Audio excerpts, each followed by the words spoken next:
What's up, everybody? This is Big Herc with Life After the Penitentiary, and we're here with Jay Morrison to tell his story about what he went through.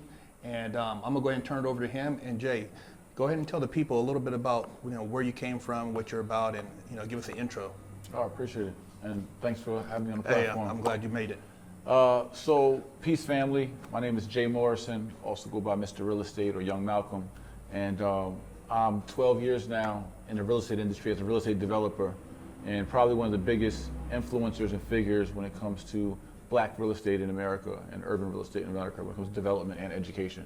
So I'm the founder of the Jay Morrison Academy, which is our school based in Atlanta, Georgia, in Buckhead, and I'm also the CEO of the Tulsa Real Estate Fund and fund manager, and have been a part of over $20 million of real estate transactions in the last 12 years. I've managed 2 mortgage companies. I've been a celebrity realtor, first African-American male or African-American male hired by Prominent Properties, Sotheby's International Realty, the world's leading luxury real estate company, and I've been a 3-time author now, and also a celebrity realtor for NBC's Open House NYC, and a real estate expert for NBC's Today Show, right? So I've done everything from TV to books, 2-time best-selling author, and a bunch of real estate development, and we currently launching our fund this year. All that I've done over the last 12 years, I did leaving the streets of Newark, New Jersey on 10th and Springfield, selling dope to my hood and supplying the hood with dope after 2.5 years in prison, after being an 11th grade high school dropout, after growing up in poverty, Section 8, food stamps, WIC, welfare, abuse in my home, a father that was in prison, and an uncle that sold drugs, and a mom that sold drugs, and just going through what many people in the urban community go through. And I'm from Somerville, New Jersey, born and raised for the most part, and just started hustling at 15 years old, and it led into me serving time in the pen. Okay. And now we're here with you. That's a great intro, man. Hey, a lot of accomplishments, a lot going on with you, man. A lot of positive stuff. What were the incidents that led to you actually going to prison? What led me going to prison was my first time ever being locked up was for a joyriding, for a theft of a car in New Jersey. I didn't steal the car. My friend gave me the screwdriver and told me where the car was, and so I was actually taking a trip to New York to go pick up some coke in a stolen car, and I got pulled over on the way. And I got a slap on the wrist for that. I was 17 years old at that time, but started really catching my flow in the drug trade at 17, 18 years old, and I was trafficking from New York to Baltimore to Lincoln, Nebraska. And one of my 4th or 5th trips out to Lincoln, Nebraska, I got caught with a 1/4 kilo of coke and a loaded .38 handgun, and was facing 3 years to life in prison in New York for an A2 felony, which I pleaded out down to a B felony and did it 1 to 3. I served a year in prison. Came home from that jail term, and in prison in New York, at least at that time, and in prison it was like criminal school. It wasn't reforming me. I was just learning new tricks to the trade.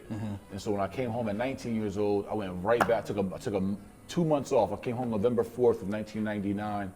I took 2 months off, and in January, I think 19th of 2000, I went back to my route and started getting it. And within a year later, had caught another charge while on parole in New York still.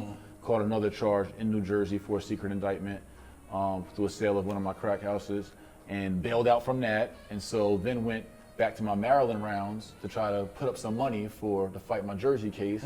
And they caught a charge in Maryland, someone told on me, in Cumberland, Maryland, while I was facing 15 years in prison for various drug trafficking crimes. Bailed out on that, so while on parole in New York and on bail in New Jersey, and now on bail in Maryland, I still was hustling down to pay for my other charge and to put up money when I came home. End up serving, the cops illegally searched my vehicle, and so I was able to plead my case down through a legal search and seizure.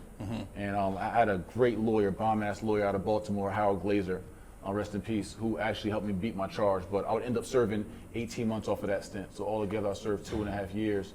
But even after that 18 months in Maryland, after all those charges, when I came home, I went right back to the block and hustled for 3 more years before I made the conscious decision that my talents, my gifts, my charisma, my intellect, my swag, those things would be better used in the business world maybe if I gave it a shot, as opposed to just a corner. And that's when I left the streets in 2005. Oh, wow. So Jay, having gone through all that, could you explain the court process, like what you went through to get, as far as You know, a lot of people don't realize like there's a lot of legal search and seizures and things you can challenge. And I know you were looking at 15 years and you basically pleaded all the way down to 18 months. How does that court process work?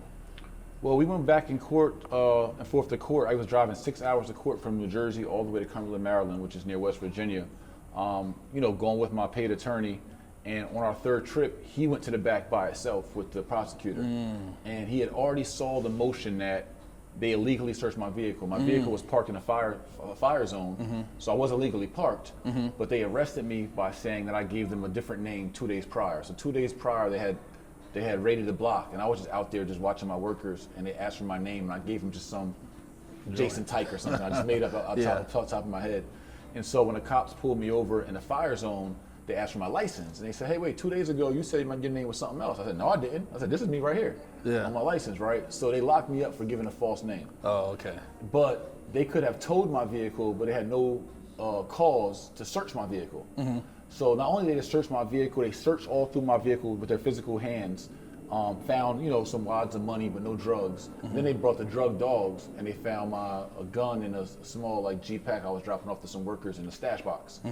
But they had no probable cause to do that. But what happens is a lot of times, especially in poorer communities, they lock you up first and make you fight it later. That's right. So they knew they were wrong with what they were doing, Yeah. but if I didn't have the capital or the balls to actually go to court with it and go to trial, because I wasn't going to plead guilty. I wasn't pleaded guilty to 15 years, so it was like, we're going to go to trial. So what my lawyer did, he went to the back with the prosecutors, he presented his motion for suppression of evidence, and he came back out to me and said, listen, I'm going to give you the best Christmas present of your life right now. He said, they're willing to drop all the drug charges. You got to plead guilty to a misdemeanor gun charge. Oh, wow. And you have to serve 18 months. He's like, I want to tell you like I would tell my own son, you better take it. And so I was like, all right, we're going to do the 18, let's go. What was going through your mind when you got sentenced? I mean, 18 months, I mean, it's time. It's like, some people say, well, it's not that much time. Any time in prison is a lot of time. Right. What was going through your mind, man? Honestly, I thought at the time out of the 18, I would only serve like 4 to 6 months. So I was really like happy. I was like, all right, I'm about to do this 6 months standing on my head. Like, this is nothing. So, my daughter came down. She was 7 at the time. I kissed my daughter, left her outside the courtroom. My mom and them came in. I still had an operation going on. I left my phone to my work, my people, you know what I'm saying? So I'm like, I'm about to go do this 4 to 6 months, about to come home to a bag, everything gonna work. I got my queens lined up, you know what I mean? Get my letters in the mail, like they already coming, already got money in my account. So it was just like, all right, we're gonna do this real quick. And then New York never found out about my charge while I was on parole. I was still on parole in New York this whole time. Oh, man. So I was going back and forth to parole every Tuesday in New York while I was fighting this case. While I had an open case in Jersey. So I'm just hoping that they don't find out. I'm like, if New York find out. So they never brought that up in court? Nah, I actually graduated from parole going through this whole process. So shit. yeah, I skated. So I'm just really counting my blessings, the fact that, because I really was scared to death when they were like, you're looking at 15 years for this charge, with your record and this amount of drugs and activity. So going from facing 15 years, that was some stressful shit. Like while I'm on parole. So I'm going to parole in New York every week, knowing that any day they could just lock me up at parole. Exactly. And I can't never leave again to see my family. So every time I went to parole, Anxiety. I'm saying bye to everybody. Yeah. Because anytime I go, I could be locked up in New York and then I'd fight my Maryland case all the way from New York, and it just would have been, right? So the fact that all it worked out in my favor, where I could go freely back and forth to court and just plead guilty to 18 months, which I thought I was doing 6, which wasn't the case. I ended up doing the whole 18. Okay. But because of my Jersey charge. Was that a state or federal? That was state. State, okay. Yeah, it was state charge down Eastern Correctional Institution in Maryland, a medium B prison. Okay. Yeah, so when I went there, so anyway, just long story short, going into me, I was just blessed because a lot of times, guys get locked up for charges, they don't never get to come home. Yeah. So the fact that I could still eat food, still see my family, and I can kind of control my environment up until that last moment, going to see the judge. Made a big difference. Made a big difference for me. And so once you got locked up, I mean, I know there's a lot of, adjustments and stuff. You see weird stuff going on. What was the craziest thing you seen in prison while you were in there? One of the less dramatic but craziest things was my first day at Eastern Correctional. They tell you what my cell, I think was cell 5, right? As they tell you what your cell is, but all the guys are out in a tier, right? It's a big ass cage, like 30 feet high. Everybody's behind the cage, in the day room, playing dominoes, watching TV, playing cards, open shower, all of that, right? So, but I walk into my cell, and in my cell was like rugs, and it was like a toilet seat cover, and it was like towels folded neatly. It was like colorful. What the hell was going on? Like, Yeah. But my cellmate, who was Michael Liscombe, he actually was a 53-year-old man who was on his 30th year in prison for 2 homicides. And so, you go to these different prisons, you can't pick your cellmate. Yeah, exactly. You just get who you get. You get assigned whoever. Whoever, Yeah, right? yeah. And so I was like, man, who the hell am I having as a bunkie for this trip?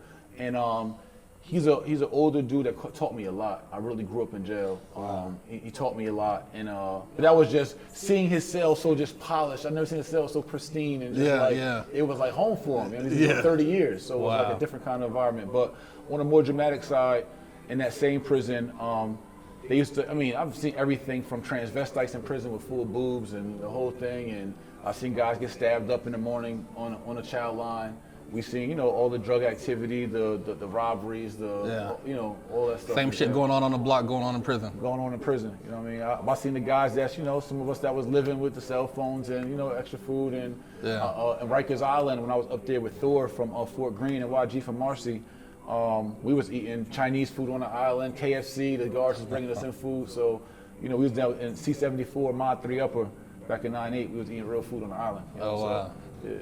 So you said you learned a lot from the older guy who was your cellmate, and he had already been down for like 30-something years. What'd you do with your time while you were in there? What'd you do to educate yourself while you were down?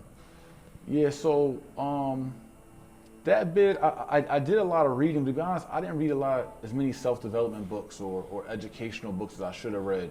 I read more ghetto novels. I read all the Donald Goines novels, all the Iceberg Slim novels, right? So I was basically, unfortunately, I did grow up in that time period. He taught me a lot about personal appearance. He used to always tell me charm and disarm.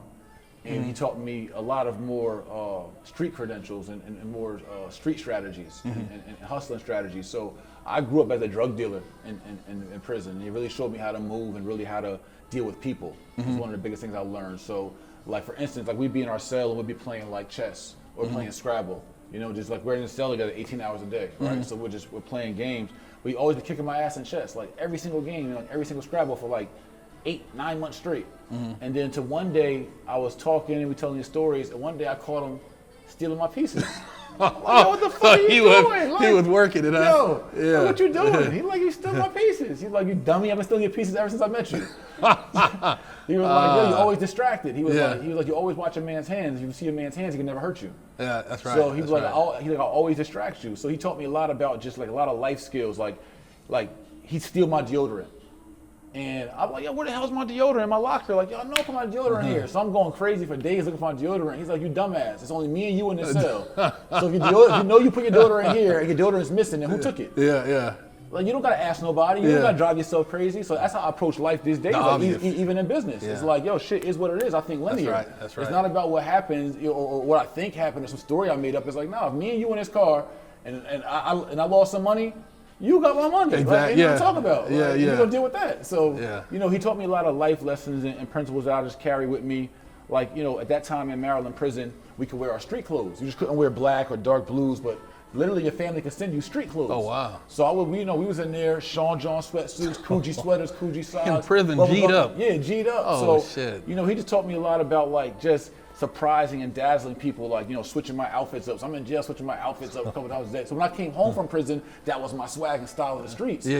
So you might see me in the morning with one whole outfit, and then later in the day, I just switched the whole thing up on you. And just, just staying clean and staying groomed as the man. And just, he really got me into like taking care of my hands. Like he's saying, like, yo, if you see somebody's hands and they're well manicured, it says a lot about that man and their business and how they look at themselves. And so those little things I really, because I went in, I was, 19, 20 years old when I went in. Okay. And, I turned 21 in that cell. Actually, I had got in trouble for just beefing with the guards, and I was on a 24-hour lock-in. I turned 21 on 24-hour lock-in.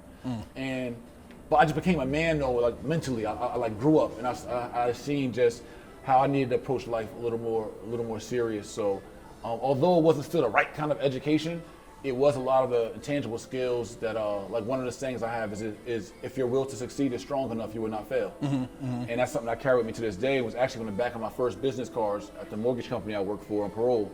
I said, if your will to succeed is strong enough, you will not fail. Always stuck with me. Like, you just got to have willpower. And I got that from him. Somebody that's serving 30 years. You know the kind of willpower he got to have to get up every morning?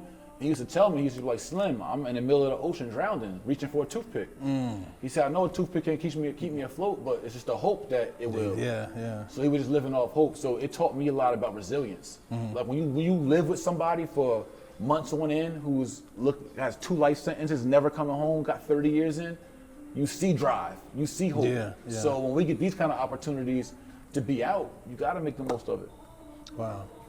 So as you got closer to your release date, what was going through your mind? How did you prepare yourself to reenter society?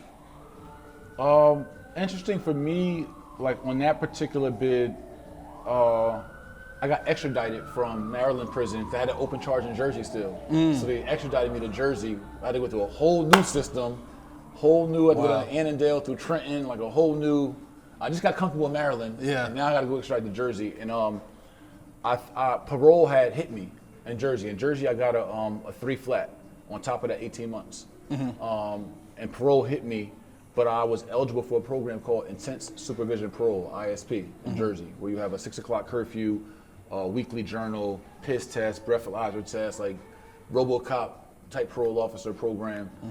So I went home on that program, so I actually knew I was coming home. Like I hit from parole, and then I applied for this ISP, and they accepted me. I had to go between some screenings and all that kind of stuff, and then they accepted me to come home, so I knew what my date was. And my mentality then, honestly, I was just looking forward to getting money. Like for real, like, you know, I'm one of a kind of a rare story because I left the streets on my own and not because of prison. I didn't come home reformed in none of my jail terms. Every time I came home from prison, I came home like, when I was in Annandale in New Jersey, this Spanish dude from down in Camden, he taught me how to compress coke. Like, so he gave me the whole formula of how you take a bird and you can make it 2 or 3. And so I was just going home like, put it down. I'm going on a mission. Like even my first bid in New York, when I was upstate with white boy Eddie from Staten Island, like he showed me how to basically lock down a whole town. And he gave me the strategy for giving out samples and how you work your phones and all of that. So at 19, when I was coming home from prison on work release in Harlem, I'm off my first bid, same thing. I'm like, I had a whole list of all the fiends in my town, of all the customers in my town. And my goal was just, I'm gonna take a couple months off. My daughter was born while I was in prison when I was 18 years old. So I'm gonna chill with my daughter for a couple months. And then I was like, I'm going back at it. And so when I got back at it, my first thing I did is I drove around one of my friends, I ain't gonna mention his name, but one of my friends, square dude, didn't even hustle. I'm like, yo, you gonna drive me around real quick? He drove me through the whole town for like 3-4 hours while I just gave out samples to every customer in the town, my cell phone number. And so every time I came home, I'd come home on a vengeance. Like I was going to get money. So what was the first thing you did once you hit the block? I mean, I know a lot of times people say like, hey man, I went and had a hamburger, or I went and saw my girl, or I beat it up over here. What'd you do? I'm a recovering sex addict. So the first thing I did, so my family picked me up. I had a cherry red Navigator that I had bought cash, so my family had it while I was gone. So they picked me up in a Navigator. My sister had a fresh Nietzsche sweatsuit for me, outfit, some fresh Timbs, put my rollie back on. And I took some pictures in front of the crib in the block and all of that. Chill with family, my daughter, and then it was like, all right, where my shorty at? So what would you say would be the hardest thing you faced once you got out? For me at that time, it was the parole program and the restrictions of parole. The fact that I had to have a curfew, the fact that I had to take breathalyzer tests randomly, the fact that I had these mentorship groups on Saturdays, these men's meetings, and I wanted to just be free. I don't want it was cool being free outside the cell. Got a leash on it. I wanted to be, no master over me. So that was really frustrating for me. It was actually so frustrating that I eventually was gonna go back and do my time and come home with no parole. Like I literally was turning myself back in. I made up my mind that I was going to take my last couple meals, say bye to my family again, and I'm going to turn myself back in like, yo, I can't do parole. I just want to finish my time. Because it was that stressful for me. And then Pastor Antoine Thomas, he handed me a card. He was our mentor, and he said, don't go back to jail right now. He said, before you do that, he said, take this card and apply for this job. My wife works at a mortgage company. She's a processor. Oh, wow. She'll get you a job. I'm like, I don't know about mortgages. He's like, just try it. He said, put some slacks on, put some khakis on and a button up. He said, go in, interview. Because the issue was, on parole, I had to keep a job. And so I had a job at like a shoe store, and I was telemarketing, I'm doing these stupid jobs. And at that time I wasn't hustling. I had, some money put away, so I didn't need to hustle. But I lived on a block. So I'm watching all the money happen, and it's like, yo, I need to get back involved. Yeah, you get antsy. I'm getting itchy and antsy. Right? I'm like, yo, I need to get back out there. So I was busting a couple of moves through other people while I was, going through my thing. But got fired from a telemarketing company, got fired from another job. Then I got hired at a adult video store, right? So I went to this little adult video store. I knew the dude in there, so he gave me a job. Yeah. So then parole was like, no, you can't work there. I'm like, what you mean? It's a legal job. Exactly. What you mean? They're like, oh, you have more potential than that. I'm like, this shit ain't based on potential. Like, you know what I'm saying? I need employment. I need employment. Yeah. I got employment. You know what I'm saying? So they didn't let me work there, and I was on my bullshit. I just had an attitude like, you know what, fuck that. I just want to go back. Like, you know what I mean? So I went to the mortgage company, and I liked it. I liked the environment. It was a lot of young black professionals there, and they showed me the ropes on secure credit cards and how to do loan applications and understanding mortgage terms. And it was new for me, and I started to see the value in real estate, the checks people were making in real estate. And I did my first couple of loans and made like $6,000 off like just pushing papers. And I was like, yo, this shit is dope. Like I just cashed out $6,000 on paperwork. Yeah. Like, you know what I'm saying? No risk, just paperwork. Yeah. And so I did that and actually graduated parole working at that mortgage company. Oh, wow. But as soon as I graduated, I went back to the route. So how's life now? I mean, I know you're doing the mortgage stuff, the real estate. I mean, what are your goals, and what do you have in the works right now? Well, most of my goals, like through my process of becoming successful, I guess, so to speak, in entrepreneurship business in the real estate space, I caught a bug and a passion for empowering our community on financial literacy. So I was going into inner city high schools, especially back in like 2012. I went to like 30 schools in New Jersey and did a free hip hop to homeowners high school assembly. Oh, wow. Teach kids like using hip hop music about like the credit and mortgages and real estate. And I just loved it. Like the response when I can go into a school of 400, 500, 700 kids in the auditorium, and when I leave in an hour, they all know the definition of a FICO score. They all know how to get a secure credit card. They all know what a mortgage is. As I started kind of becoming responsive. Cut it, baby. Okay. So as I started becoming more, I fell in love and became more responsive to our community needs.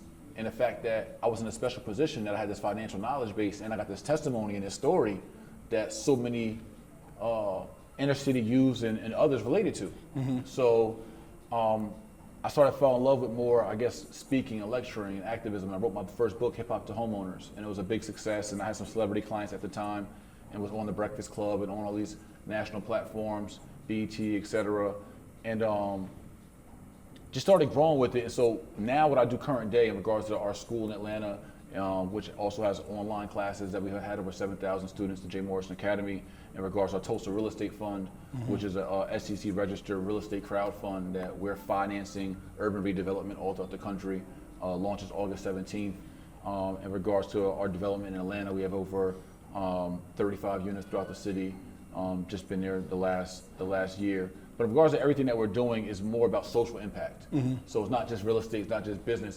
It's like right now the biggest thing we're doing is our Buy Back the Block tour. Like I was telling you earlier, we're on a 25 city tour where I go into these different inner cities, into these hoods, to these ghettos, and we teach real estate and we exhibit black love right there on the corner. So I bring a flip chart out and I teach real estate investing on the corners, like in the west side of Chicago, in Miami-Dade, Liberty City, in west side Baltimore, in Bankhead, Atlanta, in North New Jersey, in the Bronx, right? Here out in LA, in Oakland with Marshawn Lynch. So the biggest thing for me is how can I use, like I've run 3 really successful companies and I've did well for myself. So cool. So now how can I, to my best capacity, help others who are trying to come up, trying to find another way out, trying to level up, or trying to find out their path. So that's my biggest thing right now. My goal is to help unify, repair, and heal my people, people in my community. Like I'm here to help restore my village and help those who are still in the burning house. So everything that we do in regards to real estate development, real estate financing, our fund, education, corner classes, inspiration, our books, it's all about black love, and it's all about how I can help be a catalyst and vehicle to help elevate my people who've been lost and forgotten. Wow, that's great, man. I know just the whole elevation of consciousness and creating awareness, man, because a lot of people have no clue, and they live in these neighborhoods and they don't own nothing. So you it's call like your neighborhood, but it ain't your neighborhood. It ain't your hood. It ain't your It's block. somebody else's hood. So it's sad. What would you tell these youngsters out here that are, getting in trouble or on the road to going to prison, acting up on the streets? I mean, that have so much potential, man. What would you, if you could tell them one thing, what would you share with them? What I would say is trust yourself. Like what my big bro says, bet on yourself. Understand that within you, God already gave you everything you need within you to do whatever you want to do. And I done did everything. Like I done carried the guns, I done bust them off. We done got into all kind of beefs. I done sold all kind of drugs. I done did it for like 10 years. Like from 15 to 25, that's all I did was street shit. So I get it. But it's so cool that the same dude, no college education, former high school dropout, former Section 8 and welfare kid, 3-time felon, the same one can run 3 multi-million-dollar companies. I'm in a board meetings with people with PhDs and master's degrees and all types of other inherited wealth and everything else, but I'm in the same boardroom with them, coming however I want to come. So I can get suited and booted, or I could dress down, or I could do whatever I want to do because I run my show and I do it legally. And it's such a peace of mind, I can sleep at night. And that my same daughter, Anna Pereira, that was in the trap with me, taking trips to New York with me, on the bed while I'm bagging up 250 grams of coke. My same daughter just graduated with honors from one of the top private schools in the country. All of me transitioning my life and giving her that opportunity to have her dad be there. She could be proud her dad's a 3-time author and her TV personality and on CNN and on Fox News and on shows like Fresh Out. And so I'm just saying that y'all got it in you too. Like you just think that you don't. You think it's bigger than you. You think that you're letting this outside world that you're not comfortable with intimidate you. But you won't let another brother intimidate you. You won't let somebody else punk you. But you let the corporate world punk you. So I'm saying, like, it's nothing to lose out here. When I do business, when I do real estate, all right, I could lose money. Cool. I could have my credit banged up. Cool. I could live with those things. But I know I could be out here with the opportunity to make tens of thousands, hundreds of thousands, or millions of dollars where I don't got to worry about getting shot, getting stabbed, getting told on, going to prison. I don't never got to worry about going to jail. Outside of my social activism in this country, just not happy with the things I'm doing for my community. I can't help that. Those are risks I'm willing to take. But outside of me doing something wrong, nah, I do what's right. Therefore, I have no risk in those places. So it's like I stopped hustling and I stopped the legal activity because I don't like showering with men and I like really good food. Yeah. So if I told myself, if you don't want to shower with men again and you don't want to eat bullshit food, then don't do shit that's gonna get you locked up. Exactly. Guarantee the victory. Yeah. And use your talents, use your intellectual talent, use your capacity, use your skill set, use your swag, your charisma, your hustle, your grind. Go use it in a different space. Only a drug dealer can sell drugs. The hustler can hustle anything. So that's right. my advice to you. So, man, well said. For the people out there that need to get a hold of your information or your books, could you go ahead and plug like some of your social media stuff? Yeah, so I encourage everyone. The easy thing, cool, you can follow me on Instagram at Mr. Jay Morrison. But bigger than Instagram, I want to encourage you to go to our website, jaymorrisonacademy.com. I got a free real estate crash course for everybody. It's a 30-minute crash course. It won't take up much of your time, about the length of 2 World Star videos. A 30-minute video for you to be able to go get a real estate investor's crash course and see what I'm not talking about being a realtor. I'm talking about you actually being a boss and learning how to develop real estate, use other people's money, use the bank's money, use no money down, all the little tricks and tips. We got strategies and game for all of that. So everyone get that free crash course and dive into my YouTube channel as well. J Mr. Real Estate is a ton of content. And what else we got? And Tulsa Real Estate Fund, very important. The cool part about our fund is that everyone that invests in our fund is a partner. It's not a donation. It's not a GoFundMe. It's not that kind of crowd fund. This is a real estate crowd fund where everybody's a partner and investor. So we're going out and buying major assets like hotels. We're looking at buying our own town. Wow. A town for sale for $2.5 million. That's 250 people putting up $10,000. Wow, that's great. Or 5,000 people putting up $500. So our fund, the minimum investment is $500. So if you want to invest in real estate passively, you can invest with Tulsa as we acquire real estate in our community and build it up, but you could be a partner and get the profits of those investments. So we're doing everything from educating and empower, and check us out on a Buy Back the Block tour in a city near you, jaymorrisonacademy.com. Damn, Jay, that's some good stuff, man. I really appreciate you connecting with me while you're in LA. My I know pleasure. we communicated back and forth, man, but you got amazing story. That's some great information. This guy's, this is a motivation for everybody out there. This is what you can do when you turn your life around. And man, it's very inspiring. Thank you, man. I really appreciate it. Thank you, Ken. All right. Peace.